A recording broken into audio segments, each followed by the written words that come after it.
Why, hello there, ladies and gentlemen, boys and girls, children of all ages. My name is Mr. Dogboat333, and welcome back to Hearts of Iron 4, The New Order as Brazil. Now, last time we were here together, well, we officially unveiled to the world the power of our A-bomb. And what a glorious power it is. Now, in the meanwhile, a little bit of a hiccup, a minor hiccup in the background of this behind the scenes. Nothing too crazy. Just had to roll back to the autosave because the save I did at the end of this month between sessions got corrupted. In the meanwhile, the Catholics took over Colombia, and they're supposed to be aligned with Iberia, right? So, from my understanding, the maximum value between all of these is supposed to be is supposed to max out 100%.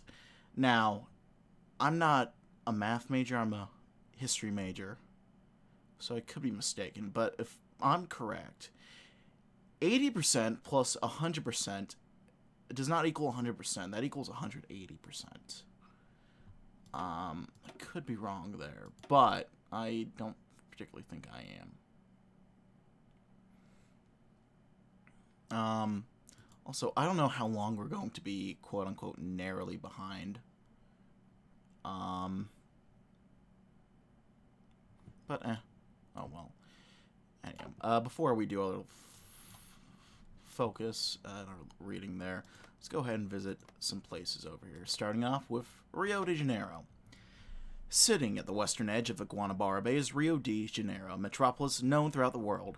The eastern edge is Niterói, Rio's oft-forgotten twin. Since 1613, the St. Ana Cruz fortress has gazed upon any ship entering the bay. In colonial times, it protected the city from pirates, and in 1894, its garrison foiled an attack by Navy mutineers, intent on ousting the president.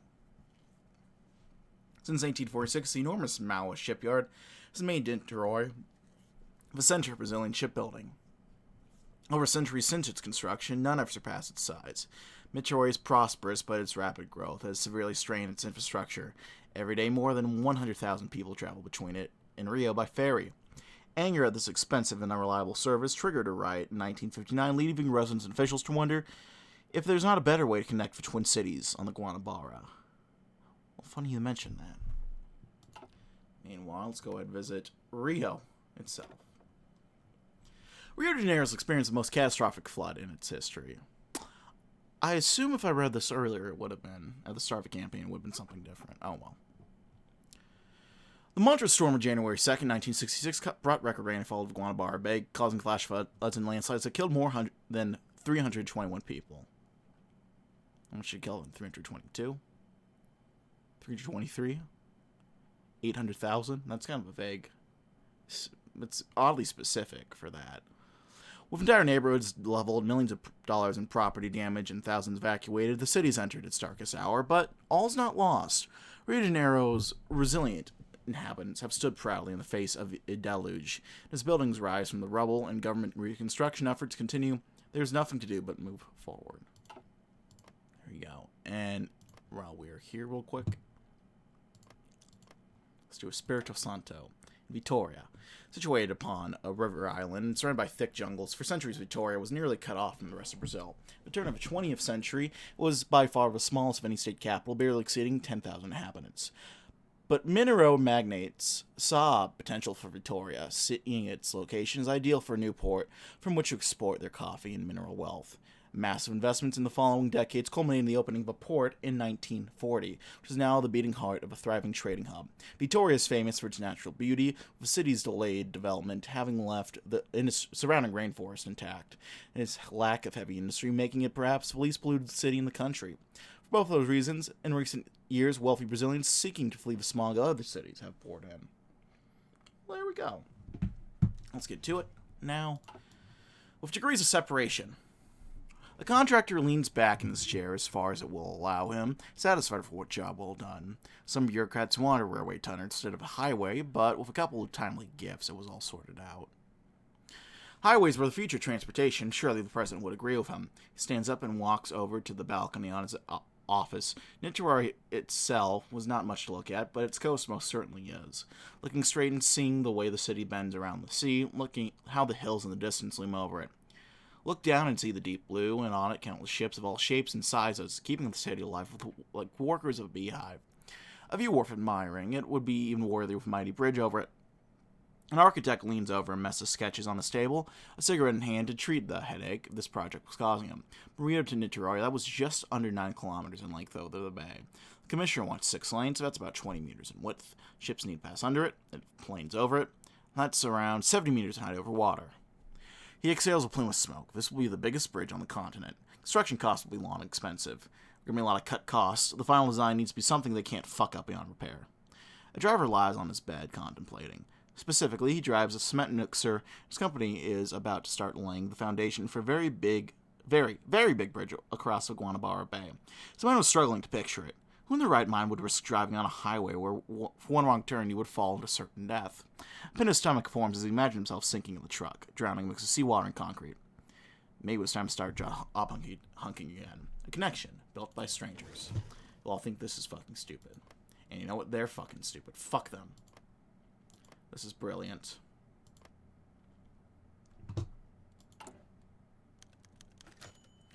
And here we are. Another 3 years have passed. Once again, Brazilian parties are gearing up for election season. Vote for the PSP.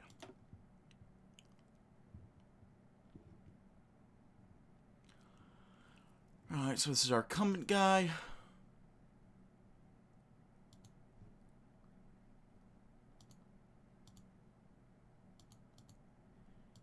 Mueller is pretty well ahead, so I'm not worried about him. We're already leading here, interestingly enough. How are we doing here? Not too hot.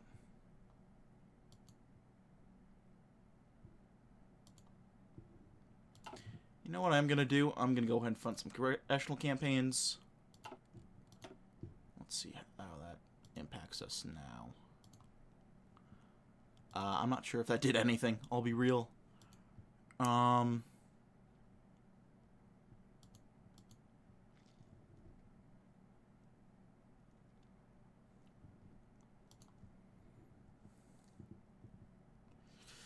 Campaign here. Narrow that margin down a little bit.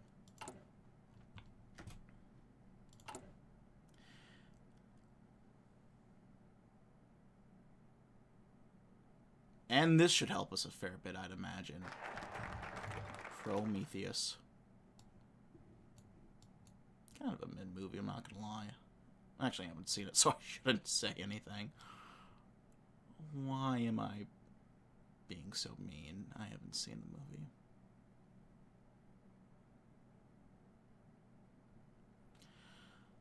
Let's go ahead and start the Itapo project.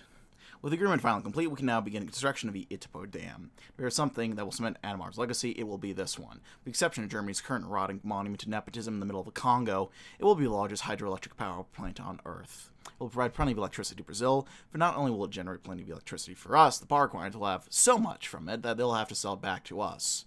Once we have the lines set up all the way to Sao Paulo and Rio, we will have obtained and secured an internal source of energy for the whole nation, and they will know it was Adhemar who got it done.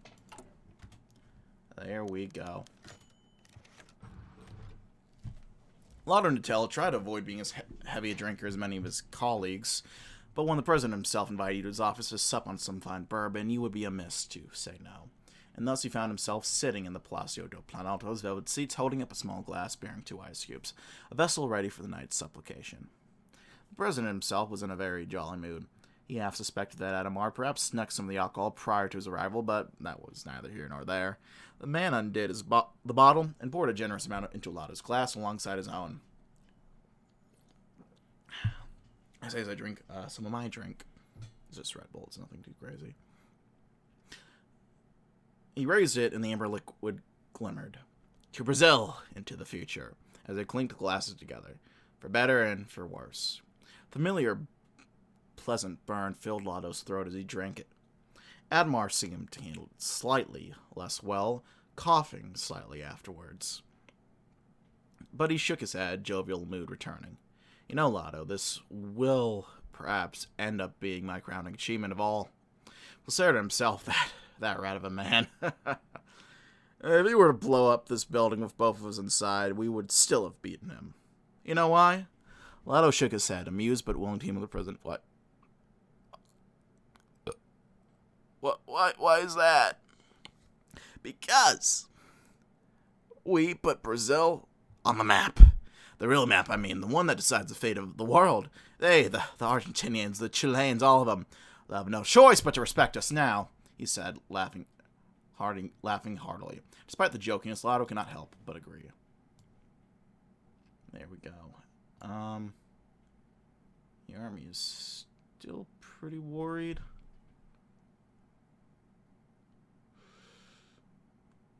I want us to build more boats, it looks like. Probably build some more boats. Production.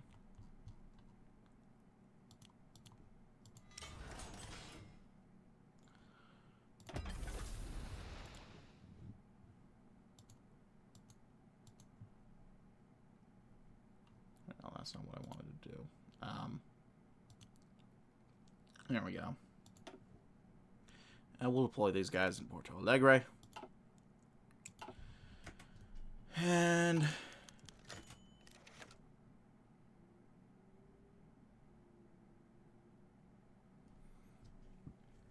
there's one more thing, Mr. President. Adhemar suppressed a frustrated-sized Enelot pulled from a briefcase a pile of manila folders. He knew what this was about and had hope to avoid bringing it to the cabinet. Lot seemed committed to notice the disapproval in Adhemar's eyes. I think it's time we do a full counting of our present relationship with the Miranda regime in Bolivia. Frankly, pass it on, please. Handing over the aisle to the minister on our right. It's a black mark on our foreign policy. One of the ministers opened the folder and was met with pictures of plastic bags in the shape of men dated 4 months ago. We already have credible evidence of forced disappearances of journalists, torture of political prisoners, and German camps for dissidents. I have to ask, Mr. President, why are we supporting this regime? The reports are overblown, said Adhemar well onto the pile when I reached him. Bleeding heart accounts from the leftist press. They don't have the full picture, you see. That didn't answer my question, Mr. President. Lot could feel the eyes on her, many of which were nervous for what might come next. I thought the answer was obvious. The Miranda regime is a friend of Brazil and not to Argentina. Adhemar filled with the edge of one of the folders. Well, we let a little pack of lies stand in the way of a fruitful relationship. Lot had held back a snarl. It's a national disgrace. It's a disgrace on my father's legacy. I think we can do a lot better in our choice of friends than this fascist. I was about to scoff when he saw the rest of the eyes in the room. There was sympathy there, shared concerns which they could not express verbally, but which burned Adhemar nonetheless.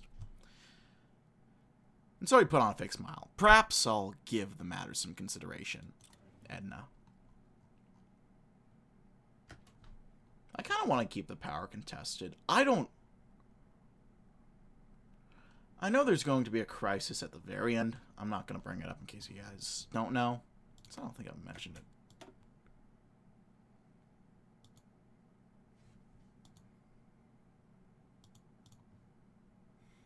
Okay, there's no chance we're going to win over there.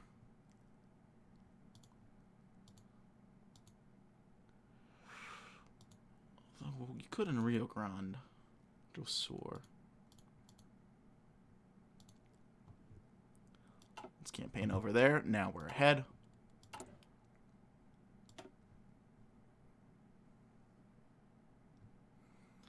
And then we go down. We're going to get more popularity. This is how we do it. Oh, yeah.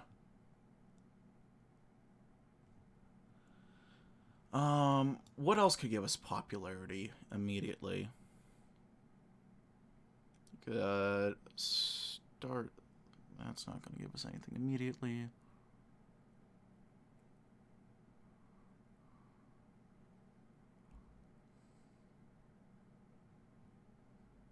Legacy.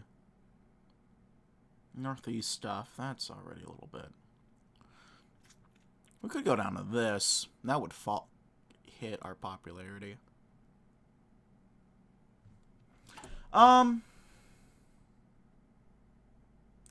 We'll worry about that in a bit, I suppose.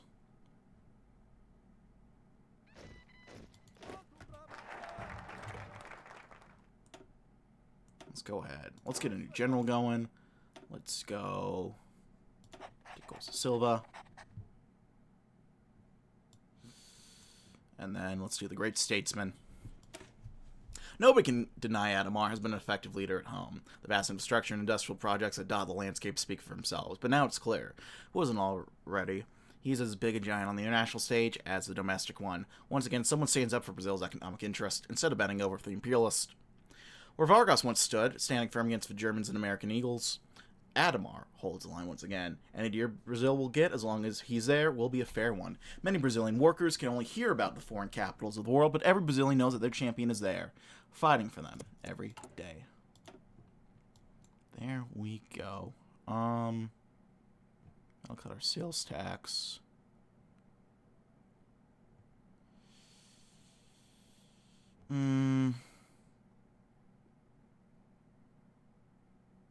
Nothing down here.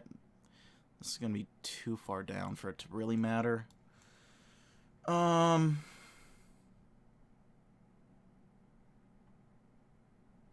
could do, I think, probably heading here.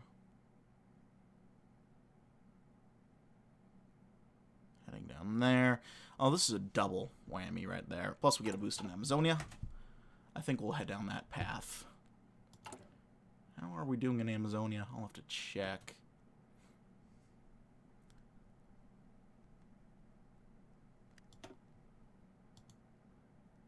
We're okay. We could win over in here in Acre. That would be useful.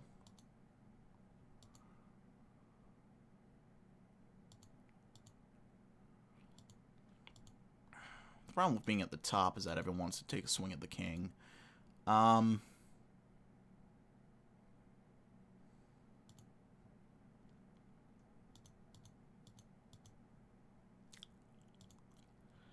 We're pretty close in these northeastern states. We were tied here, but I think if we... We'll start campaigning in Sergipe next. We'll hope that these boosts will help carry us a fair bit of the way. I think they could. The large casement window behind Edna Lot, it was already late enough by the Vice President's guard to melt in the night, illuminated only by a few lanterns. Yet her workload still kept her up. When she heard a knock on the door, she expected to stay up a few extra hours. "Come in!" Opened the door and aide carried a small package. "Oh, what's that?" "A parcel. I'm sorry. We couldn't figure out who left this with us. It simply appeared by the doorstep." The aide placed the parcel on her desk, bowed, and left. A slight tremble overcame her. Something about this package seemed important. There'd be no turning back when she opened it. What she discovered inside was the power to change Brazilian history. Monochrome pictures of Brazilian officials meeting with Nazis. Financial lectures of illegal deals between Adhemar and Germany. Telegrams and transcriptions of meetings with Abs and Kirk. Under these documents, a large collection of audio tapes were neatly stacked against each other. Who could have done all of this? Who in Brazil would have the ability to acquire this? Or... This won't do. Not now. Not with elections so soon. She's not an idiot. People think the BTB is dealing with America under the table. She can only imagine the instability, the protests, the sneers of betrayal from their party members, a rustle of foliage outside the window. Was it windy? Perhaps it might rain tonight. Anyway, she had to think. If all this was genuine, this could change things. Repackaging the items, she found a hidden safe on the floor, placing the parcel beside letters from her youth. Perhaps she'd get friends to help analyze what she has. Then, if it truly is real evidence, she'd just have to see this coming election through before she can take action. Father never rushed his battles. Did he?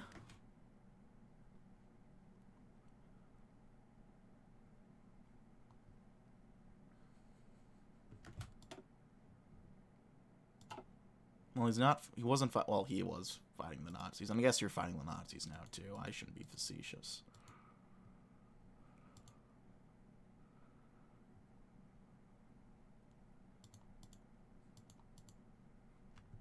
We're massively ahead in par. That's actually kind of crazy. I'm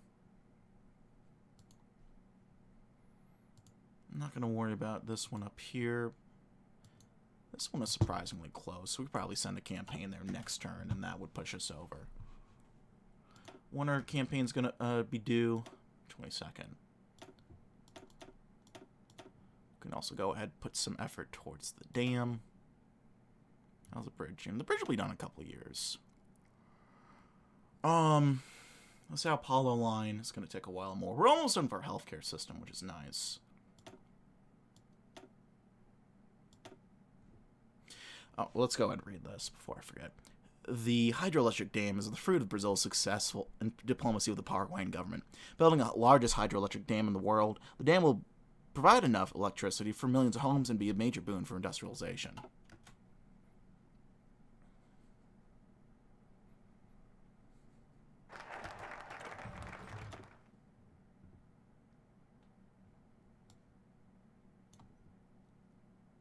There we go.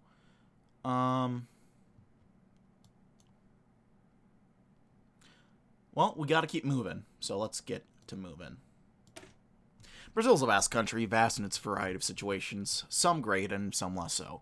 One of Brazil's greatest ills and shames is its vast wealth disparity among its citizens, thus giving Brazil the infamy that comes with being considered a poor nation. And no one, absolutely no one, is more aware of this than Brazil's current president, Dr. Adhemar de Barros. This is indeed a very exact reason why he is the foremost believer in the envelope system. For this is indeed unquestionably the most efficient method of social welfare in Brazilian politics, where the citizens get a basic allowance according to his needs. The fact that some might call this a populist electoral bribe, or even point out that the economic result might bring their questionable, is considered nonsense to Adhemar and his administration. For no matter what the poverty shall be, why can I not speak right now? Damn it. For no matter what poverty shall be eradicated in Brazil, no matter the cost. There we go.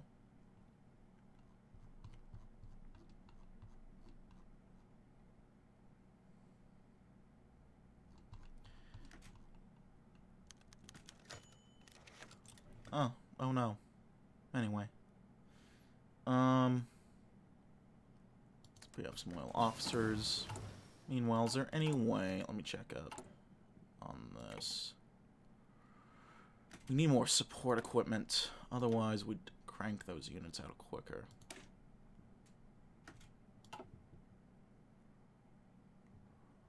We can't quite do that yet. Let's get working on military construction. And let's get working on our Senate campaigns. They're giving us a fair boost in some of these places. I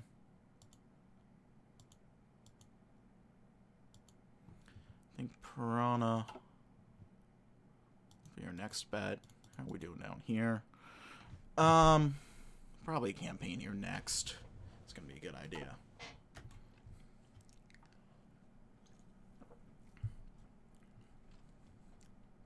It's kind of fun to see how far we've come along. Excuse me. It was a warm tropical night in Brazil on most aspects. It was a pretty common, forgettable night, like most, but for one single, yet of the foremost importance. From this very singular night, most Brazilian families, those who indeed could afford an own apparatus anyway, were all patiently sitting around their television sets for the next minute to come. President de Barros, a figure known for his unpredictability, was about to give the nation a major policy announcement. The announcement began with a TV showing Adhemar sitting behind the desk of his presidential office. Then he began to speak. Brazilians, it's time for our country to take a great leap forward.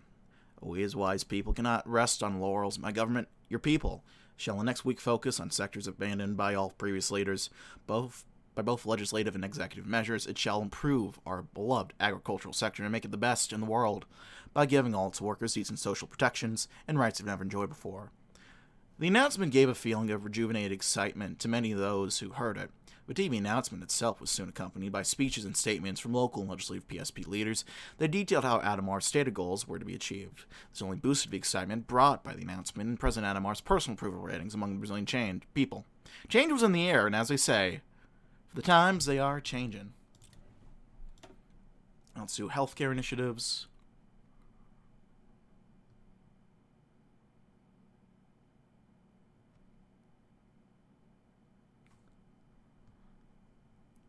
Okay, so we have to do this act first before we get that. We access this one, and we actually have to pass it. Interesting. I like that. That's kind of cool.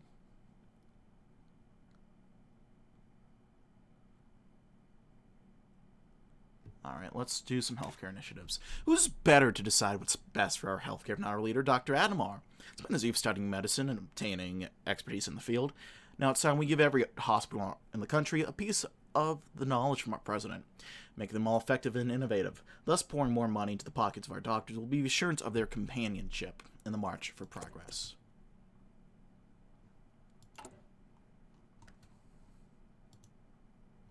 Now we could do overtime. Okay, let's check real quick and see how these projects are going. This dam is going to take 4 years. 2.6 years for this.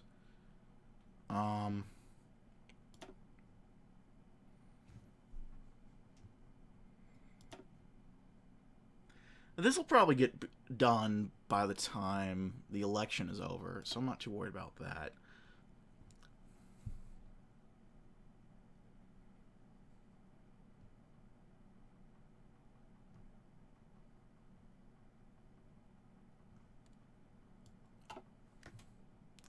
Hold on, pause that.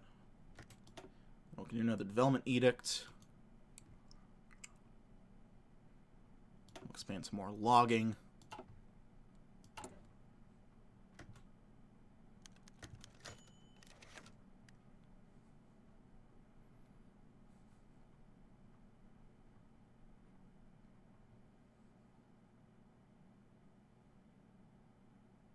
Until we reach the next milestone. How close are we to our next milestone on this? Oh yeah, we long passed this. We just passed it, actually.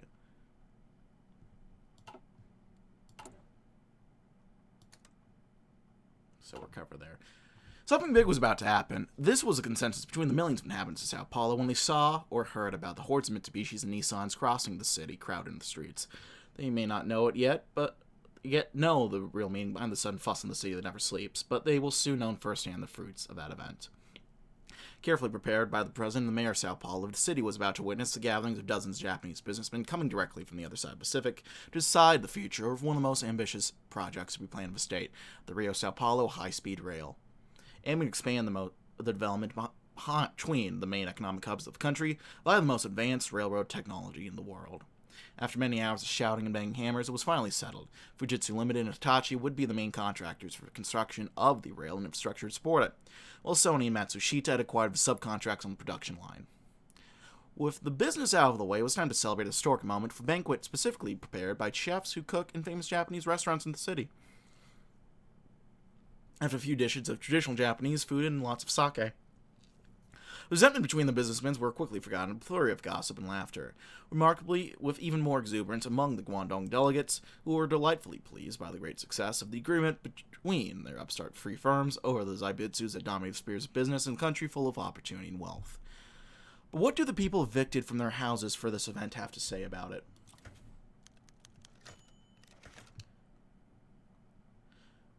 I need your help. Oh no, that's him. I need your help. The words cannot have shocked it a lot more, Adhemar continued. I realize you're a busy woman, and as I am aware that your constituency has little love for me. That being said, I'd hope we might talk, if only for a moment. The air of the Planalto was filled with contrition. The normally pugnacious President de Barros, now uncharacteristically civil in her presence. His thinly veiled, poorly disguised condescension, she was so used to seemingly scattered to the wind. And why would you be wanting that? I would assume the affairs of the fairer of species to be beneath you, Don Adhemar. I know about the reforms Progressistas has been pushing lately. Fanciful reading, I must say. Edna pushed her glasses up with the point of her finger. I don't recall this impetus for bipartisanship when Django was around. You can give me some credit. I can be impartial. Adhemar responded with a scanted scowl, more than a hint of defensiveness. Neither of us have to make assurances as if we were lawyers, and besides, the reforms within our platform dovetail with your own, the same one as Django's himself supported, if I recall correctly. You would be correct, so I suppose it isn't the only instance of you bucking the trend. And here's hoping de Barros bucking the trend does not itself become a trend. You surprise me, Presidente. If the progressistas are willing to cooperate, they can expect Labor to reciprocate. This is a great opportunity for both our parties. For that, I hope, God willing, we can make something more out of this. President Barrows and Lot saw their chains meet in the middle. A series of phone calls from either of them were soon to follow. And now to stifle her revulsion as much for her party as for her own sanity.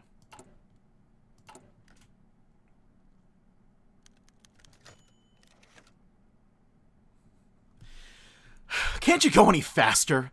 The presidential business simply cannot be more urgent, Lotto yelled, glancing anciently at his Junkas watch as he jiggled a jumble of blurry photos and documents spread out on an old leather briefcase across his lap, each containing decoded messages, secret meetings, and details for potential military action. Down the avenues of Brasilia they went, weaving through traffic, conducting a symphony of horns and sudden brakes, angering motorists, frightening pedestrians, and surprising traffic cops.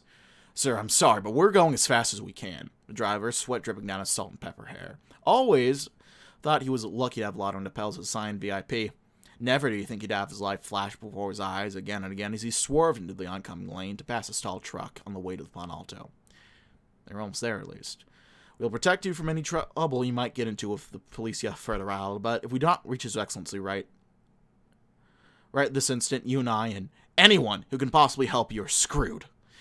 In all the evidence laid out before Lotto, he saw people he thought he knew, thought he trusted, ministers, generals, senior advisors, but one person wasn't all of them.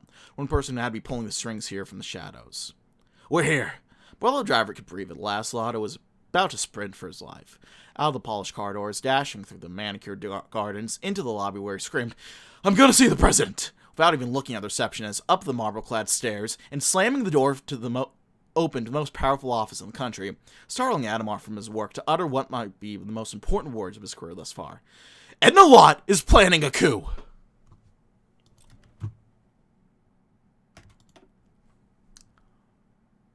Well,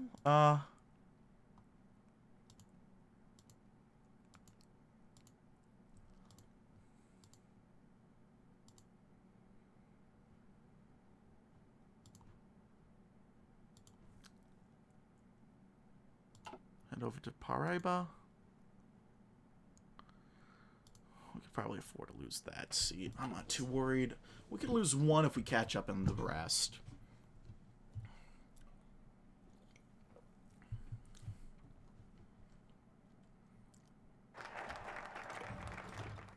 It's all getting very, very intense, I gotta say.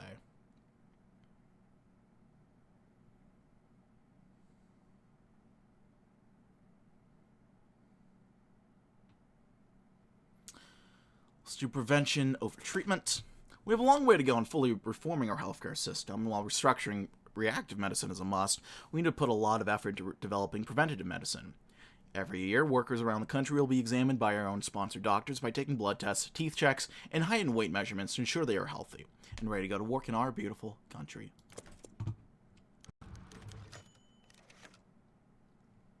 What are you doing? Adhemar yelled. Leonardo tipped over a potted buraham all over the polished Jacaranda floor. He stuck his hands around the dirt, ripping off roots until he uncovered. Look! In his hands, a miniature reel-to-reel tape recorder. He handed it to Adhemar, who examined it slowly, tilting it this way and that under the soft glow of the room light. Sir, please hold this. Before Adhemar could comprehend what was happening, Lotto had already taken off a portrait of Washington Louise with his ever-stern gaze off the wall and gave it to Adhemar, who had to put the recorder aside. The painting was heavy and large thing, but peeling over the frame, Adhemar could see an intricate web of wires and bug transmitters on the wall behind it.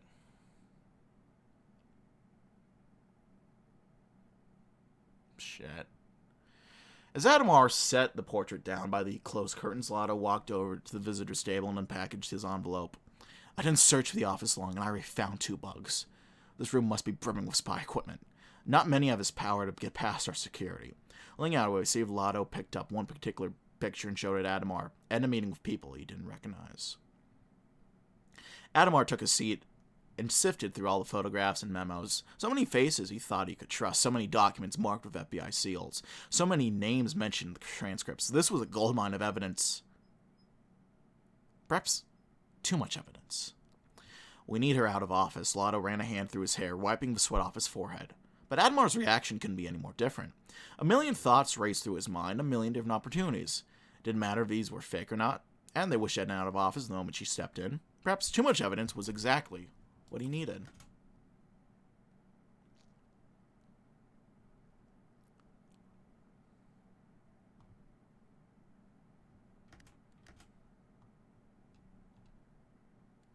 You know, my original plan doing this was to try to ride the middle line between the Germans and the Americans.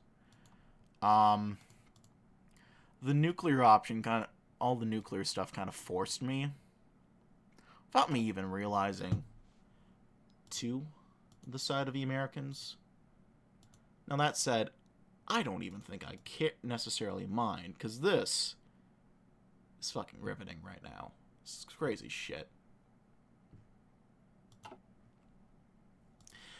Adhemar was preparing his coffee, black and bitter as usual. Looking out his window, he noticed a man with a briefcase approaching the presidential palace. It was Natel, and Adhemar knew exactly what the minister was going to talk about. After all, how couldn't he? It was all the rage in Brasilia this week. Would he or would he not allow an impeachment of Edna? Come in, Lotto. Let's get this over with.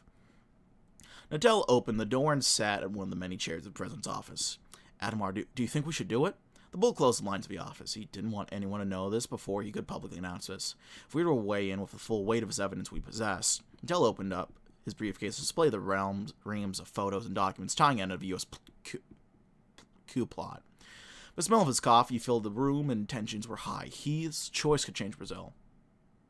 I believe we shouldn't. The look on Natel's face was of shock. After did Adhemar think that changing an opposition VP for one of his own party would be better? I know what you're thinking, but right now is not the correct time. We're in the middle of a Senate election, and doing this would be catastrophic to us. It would give the PTB a cause to rally behind. Adhemar looked at a photo of his inauguration on his desk. Both him and Edna were present. Edna, she's a complicated person, but she has been useful. I believe we should keep her. Until shock had disappeared, now he was more understanding. Adhemar knew what was better for our nation, and maybe keeping her around was truly a better option. But keep that evidence too, just in case. A choice for good.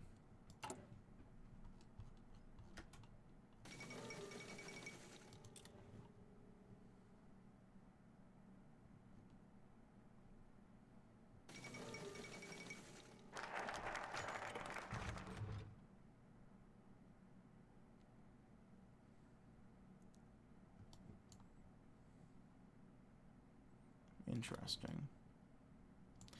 Well, the news came that the private corporations were outright refusing to send their workers to the doctors, citing fears over lost productivity and revenue.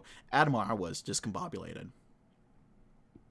Sitting around nervously, he left his room in the Palacio del Alvarado 10 minutes later than was his norm. That was only because the family sent him out. The time it took for him to show up, his cabinet colleagues, in this case Filinto Mueller, Edna Lott, Laura Mattel, and Vargas Filho, had already discussed all the possible ideas. After greetings and an apology from Adhemar, they got down to brass tacks. Edna was almost uncharacteristically ruthless. If they are going to defy the government, call their bluff and use force.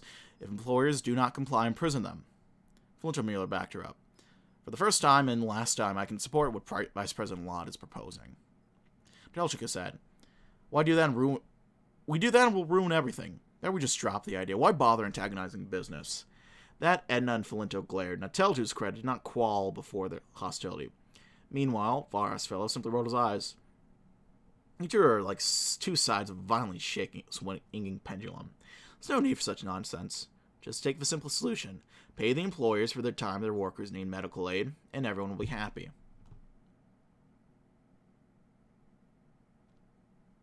The governor's correct. Just pay them off. We still got a perfect relationship even with that. Look at that. Let's do malaria in the dustbin.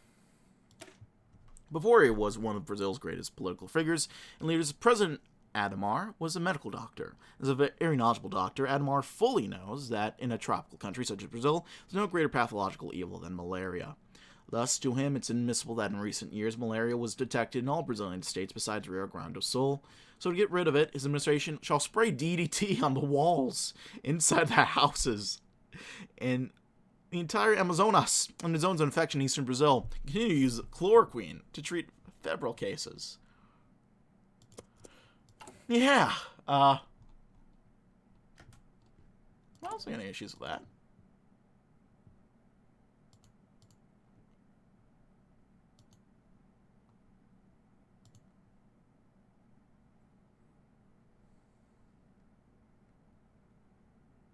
Evidently, that's doing some wonders for our,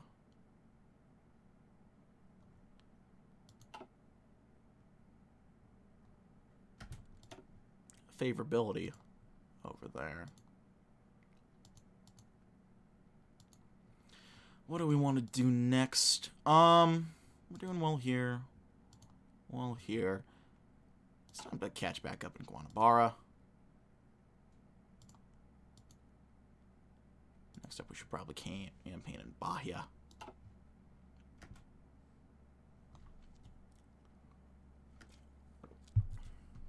Is that going to be Amazonia, the state, or the region?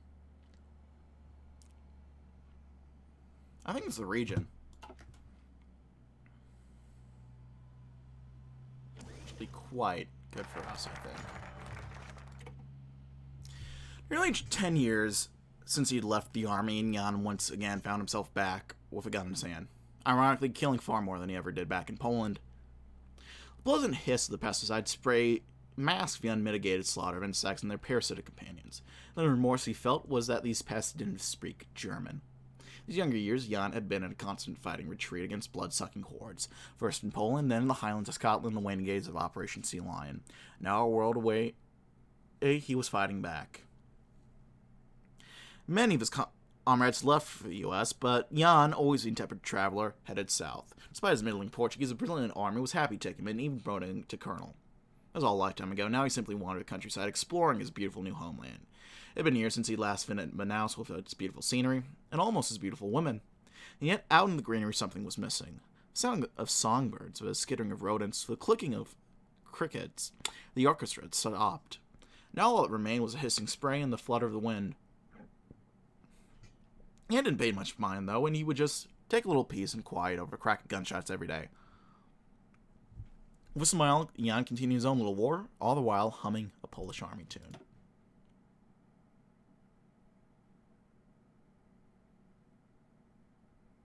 Could do oncology or psychiatric reform. Let's do oncology. It does not need to be repeated, for the outstanding genius Brazilian President Adhemar is at this point an undeniable fact for everyone. Thus, his knowledge of the most recent scientific discoveries isn't a surprise either. He's fully aware that with Discovery DNA, oncology is on its way to achieving new levels of possibilities. That's why his administration will make it sure that it has access on the news machines to conduct research on their own, including determination of DNA structure.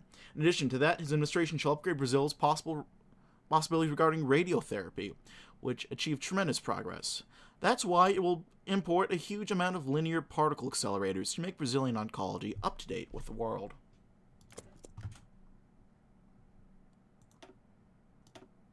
Yeah, sure, why not? How are we doing with the healthcare system? We're going to be done next month. Look at that.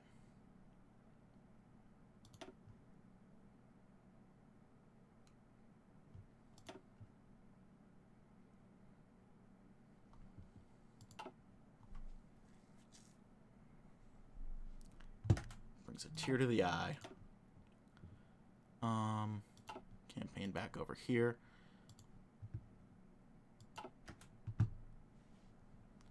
That'll push us over the edge there. Okay. Luis was a self-proclaimed realist first, and thus an Udinista second, not the other way around. His oncology department ran on pens, books, and bookshelves out of his own pocket, or from a wealthy donor he's not spoken to in years. This was Brazil, he would say, where all kinds of fruit grow on trees, but money did not. The sciences then had to pay for themselves. Today, however, his principles were tested. The rector greeted him with a booming voice and a brimming smile, immediately suspect. The university grandees always had a scandal in hand, so had little room left for brightness. Yet this time there was a real cause for cheer. The University of Sao Paulo's oncology and radiology departments were getting the largest subsidy increase they saw in history. They let his guard down and let realism give way to romantic futurism. He suddenly saw himself wielding new Hitachi imaging gear. His ancient wooden tableware swapped for modern desks, a swarming faculty of professionals, and more reports and incisive tests than ever. All for it, for a fleeting moment, was right in front of him, and he was about to put a city on the map, cancer research all by himself. Holy horses, I wouldn't get too excited yet. The president won't be handing money to anyone unpatriotic enough to doubt Brazil's achievements since the inauguration. Luis's cheeks reddened as he strung together a few bureaucratic deferential lines. Once the rector had sabered, forcing Union man to kneel at Adhemar's feet, he burst into laughter and revealed the real conditions. Merciful ones, thankfully. If they had been friends inside and outside of the building for years, Luis might have hit him for that stunt. But then, once he had mellowed down again, he realized one very satisfying fact. He had Adhemar's cancer to thank, not him.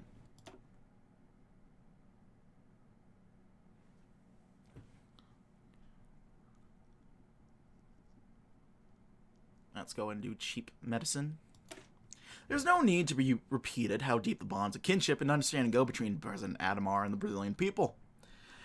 And a man who knows his people, fully knows his people, just like the palms of his own hands, he's aware that the accessibility to medicine is a problem that afflicts the Brazilian people deeply. Thus, to make access to the absolutely necessary medicine is broad.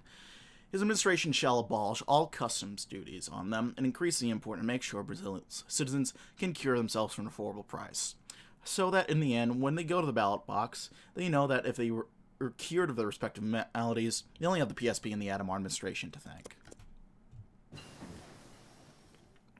There we go.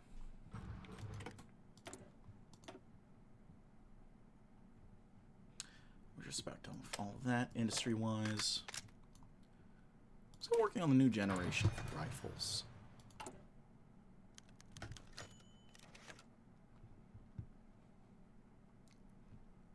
Ooh. The roast beef in his stomach was such an attempting to revolt, and so Norberto Oberbrocht had tried to drown the rebel in wine. The war was being won, but as a bubble of heartburn made its way up to its chest, he knew that all wars had casualties. The Pan Am flight still had about 10 minutes before landing. Norberto looked out the window and saw the rolling fields of soybeans and the white dust of cotton ready to be harvested. He had built those. Paraguay had been a smoking ruin after the Battle of Asuncion, and when it came to rebuilding what had been left behind, the government had relied upon him, and investors like him, to provide the building expertise and the funds. Bureaucrats only ever looked to the short term, and they relied upon the markets and the visionaries for the rest. It was the way of the world. The crackle of the radio informed the passengers that they were about to land. The airport he was flying into was his accomplishment as well. Before him, Paraguay would have never been seen as an investment destination.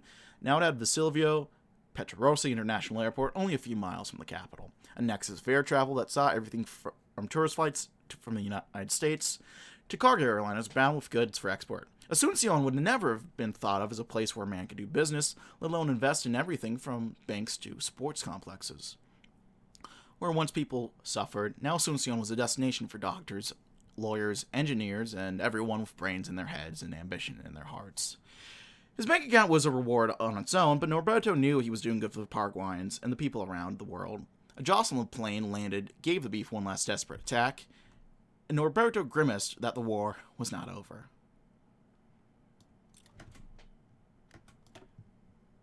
Beautiful.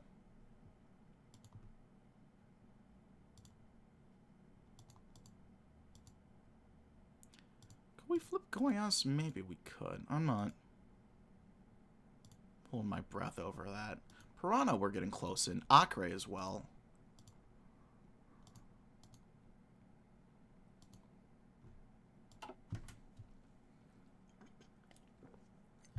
It's all coming along.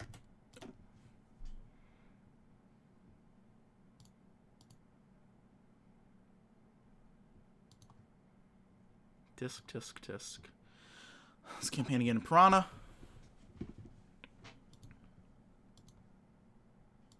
Might go ahead and campaign next in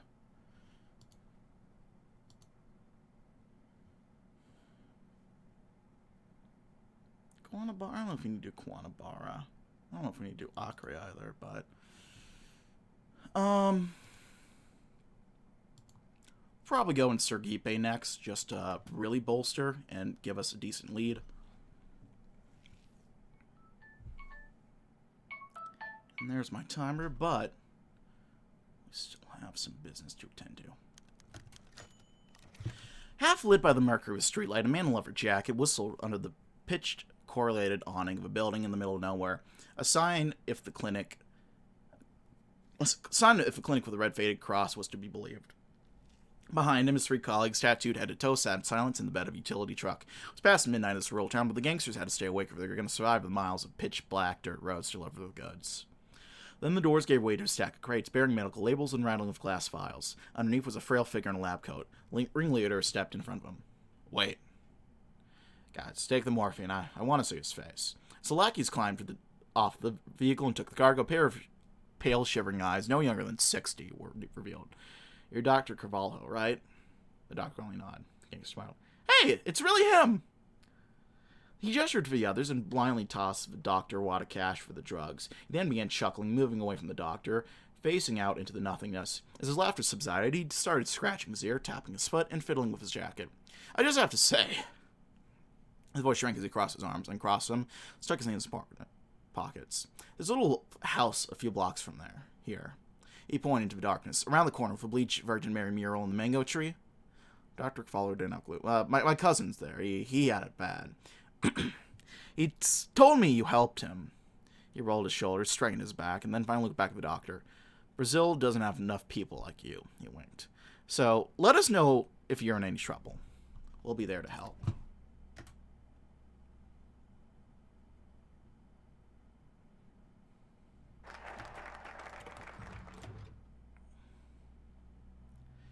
Let's do Black Lung. Is that a Red Dead Redemption 2 reference? Let's do this last focus. And then we'll end the video. Thanks.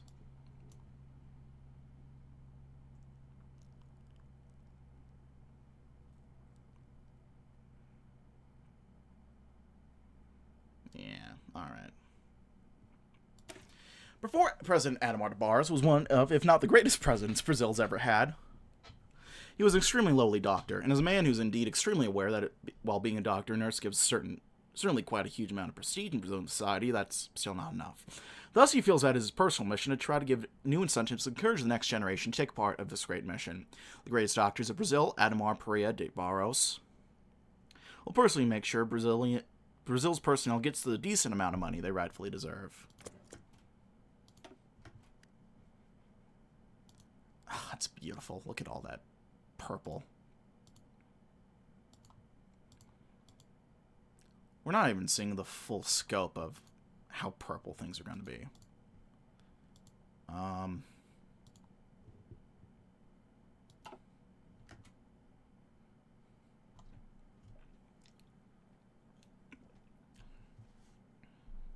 This brings a tear to the eye and a bulge to the pants. Now Amazonas is back to being untouched.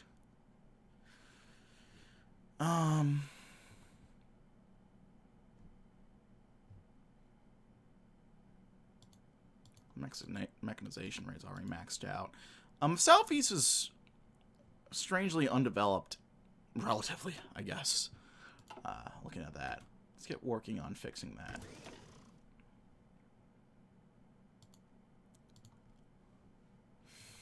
Alright, this is where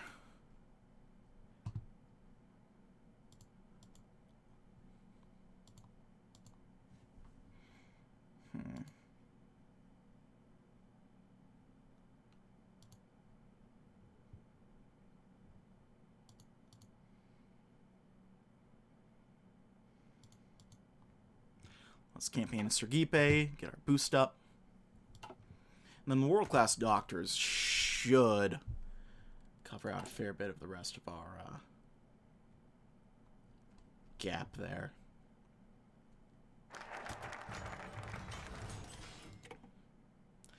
The doctor leaned against the rusted pillar, taking gulps of fuel-tainted sea air in between inhaling a cigarette. It had been a long day, but a productive one.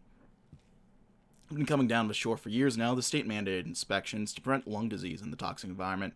Up until today, it had always been useless. The workers didn't have enough cash to pay their landlord, much less buy a bottle of pills.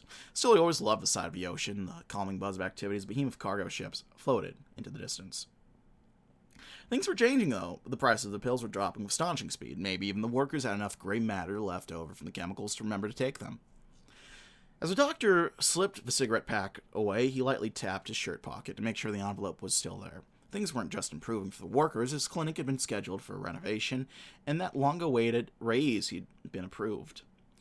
That was all just peanuts, though. The contents of the envelope were more than enough for his new flat's down payment. Who knows, maybe he could even buy Maria that necklace he'd been promising her. Sure, someone would get his operation scheduled a little early, but at the end of the day, another person would be extremely healthy, and that's really what mattered. The doctor could not excuse these payments with ease, but the hush money, not to mention the nightly shouting behind the clinic, were something that still bothered him, left a pit in his stomach, as black as a harbor smog. Not that the doctor would ever do anything about it. He had been at his job long enough to know when to keep your head down. After all, the Hippocratic Oath said do no harm, but it said nothing about turning a blind eye. There we go. Unless we're going to have to turn a blind eye to... Well, I can't turn a blind eye to the length of this video, because I'm going to have to end things here. But thank you as always for watching, my friends. If you like this video, leave a like. If not, feel free to dislike. If you have any comments or feedback, leave it in the comment section below. I read all the comments I get, and I do appreciate any and all feedback you might have for me. Hit the sub button, hit the notification bell to keep updates uploads as they come out. Check out the playlist down below. Check out the rest of the links down below. And, yeah, I'm going to leave things there. Thanks so much for watching, my friends. My name has been Mr. Dogwood53. I thank you for watching, and I'll see you all next time. Bye-bye now.